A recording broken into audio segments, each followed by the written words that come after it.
It always hurts to say goodbye, but if we're gonna say goodbye, we are gonna do it inside Hell in a Cell. Ladies and gentlemen, welcome to Extremely Badass Championship Wrestling's final 2K20 pay-per-view, and possibly the final pay-per-view ever. Hell in a Cell. We have a stacked card for your viewing pleasure today, starting off with Luke Harper, Brody Lee, RIP, facing off against the dual champion, the United States and World Heavyweight Champion. This one's for the United States title, AJ Styles. Next up, our first Hell in a Cell match of the card. It's for the Hardcore Championship. No Way Jose has proved he hasn't been a slouch, but he's got to face the big bad Jackson Riker inside the cell for the Hardcore Championship. This is one of my favorite matches on the card. DX will defend the Tag Team Championships in a three-way match with two teams coming from the Nitro brand. Can the Revival get their championships back, or will the Good Brothers be the ones to spoil the party? And that will be inside Hell in a Cell as well. In a six-man tag team match, British Strong Style will face Adam Cole, Kyle O'Reilly, and Bobby Fish of the Undisputed Era. Triple threat match next. Drew McIntyre, Big Show, Aleister Black. Nothing on the line. These men just want to compete. In our next match, the Intercontinental Championship will be on the line. Cedric Alexander has proven that he has been able to beat legends of wrestling in the past over the last couple of weeks. He'll do it against Ricky Steamboat in an Iron Man match. Bobby Roode faces the former World Heavyweight Champion, Sting. In our 200th ever episode of EBCW, the first time we have ever reached over 200 episodes, Hell in a Cell, Candice LeRae takes on Paige. In our next match, the first of two big championship matches, Hell in a Cell, Rey Mysterio once again faces we'll see if AJ is still the dual champion then, but if AJ is still dual champion, we'll see what happens. But this match is for the World Heavyweight Championship. And last but certainly not least, the main event inside Hell in a Cell.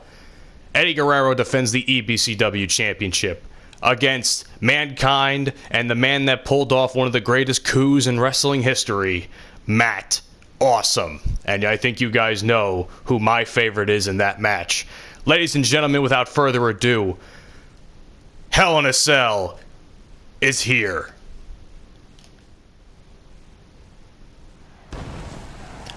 I always love to include the pyro, but ladies and gentlemen, I will be honest, it's a little bit bittersweet to present you guys this pay-per-view, but I sincerely hope that all of you enjoy.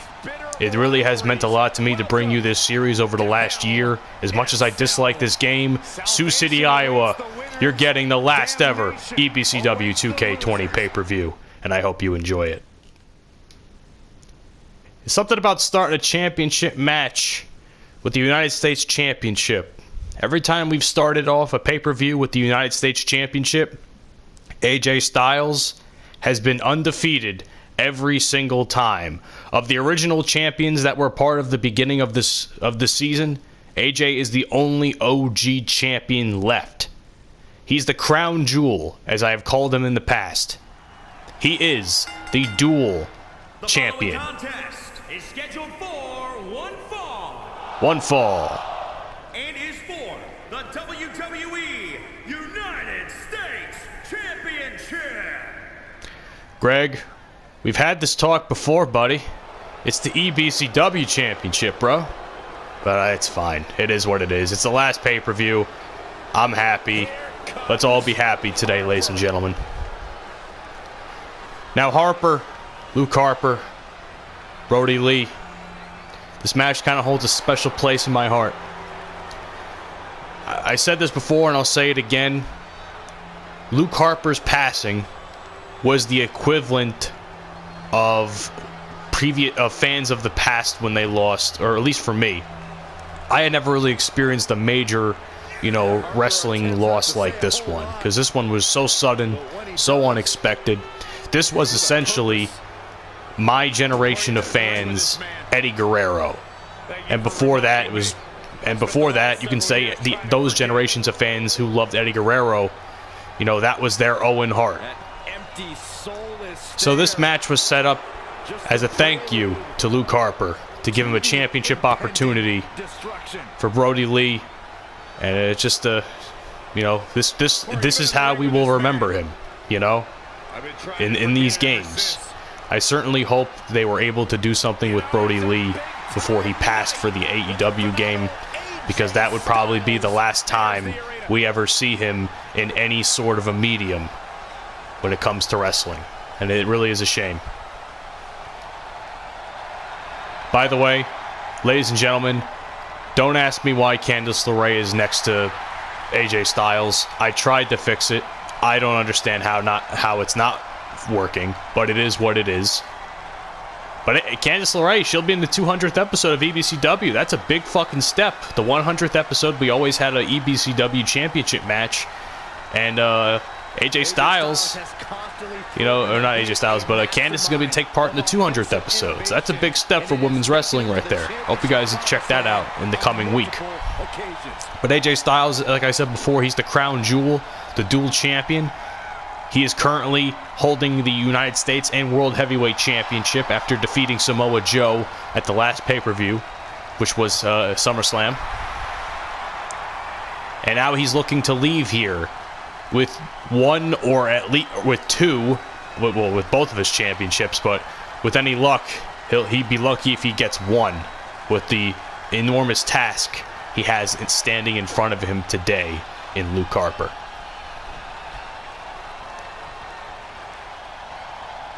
And the championship that represents one of the greatest countries in the world, despite its problems, is about to be defended.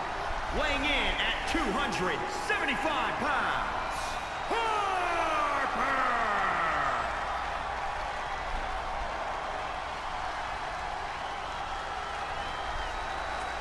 And introducing the champion from Gainesville, Georgia, weighing in at 218 pounds, the phenomenal AJ Styles! Look at this man. The longest reigning United States champion to my memory in EBCW history. If you can believe that.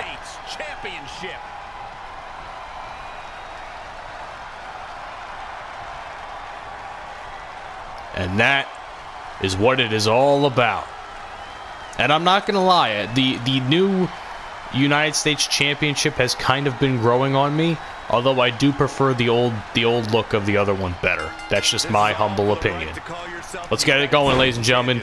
Starts off, AJ Styles just barely touches Luke Harper there, and now taking Luke Harper up. That's a big man, ladies and gentlemen. AJ Styles must have some insane strength.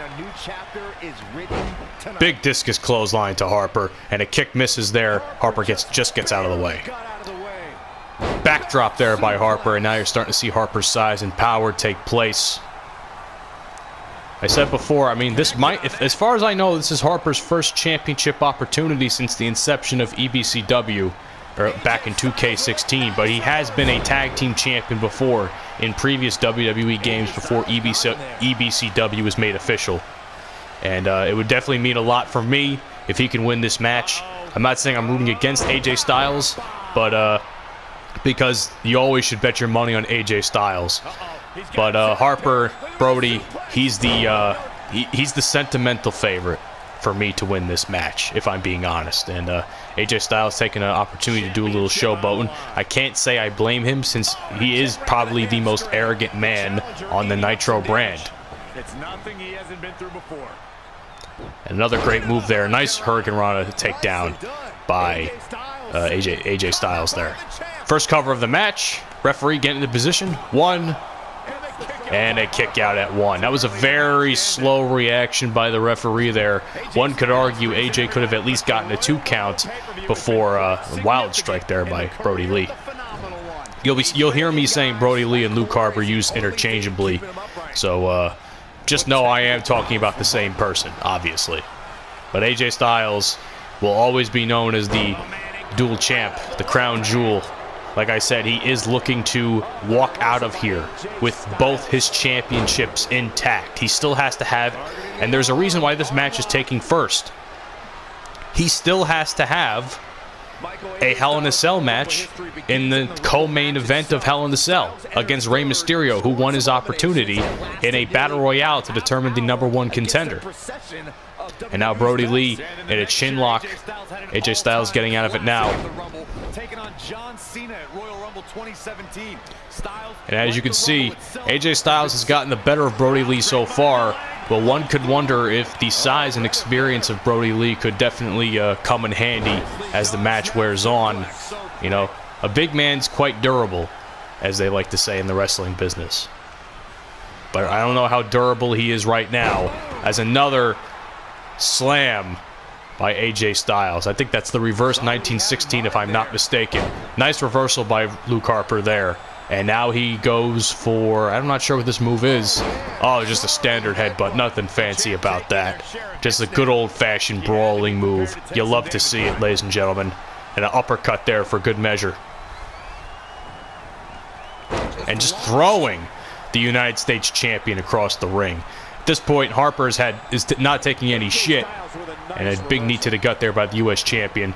DDT by the Phenomenal One. And I think he's going for what I think he's going for. AJ Styles is going for the Phenomenal Forearm.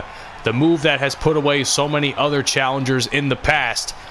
Reversed by Luke Harper. Good Lord.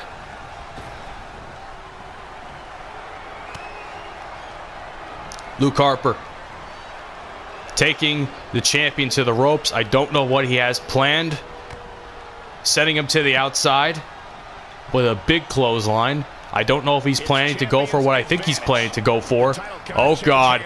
Oh, God. Big suicide dive. A big man like Luke Harper's size should not be able to move the way that he moves. And the fact that he's able to do it with so much grace is astounding. And we'll never see another big man like Luke Harper. It damn near brings a tear to my eye, if I'm being honest with you, to see this match happen right now. I'm not gonna lie, I'm welling up a little bit, man. I'm welling up a little bit. This match means a lot. This match is a sentimental favorite of mine. Oh God, I didn't mean to cry doing commentary, but I guess it's happening. AJ Styles is dominating Luke Harper on the outside since that move, though. Oh, 9 count. 9 count. Oh, my God. I completely disregarded what was going on. AJ Styles pulls it off again. He does it again. Hell, at SummerSlam, he was able to take off. He was able to use the outside to his advantage against Elias. And AJ Styles retains the United States Championship by the same fucking maneuver. Oh my God, I cannot believe what I just seen. Luke Harper is livid. He cannot believe that took place a second time. And I'm disappointed in that, man. I'm disappointed in AJ Styles. I thought AJ Styles had a little bit more balls to him. I thought he would have wanted to finish this match in the ring, but it turns out, as the dual champion, he's willing to take any shortcut imaginable to keep his championships. But that is not the first time he'll be in action. I guess he wanted to stay fresh for the Hell in a Cell match, but I can't say I agree with that tactic. I cannot say I agree with that tactic, if I'm being honest. Ladies and gentlemen, we have another match coming up next, the first of several, I should say, Hell in a Cell matches. The Hardcore Championship will be defended as No Way Jose defends against the brutal, the jacked Jackson Riker.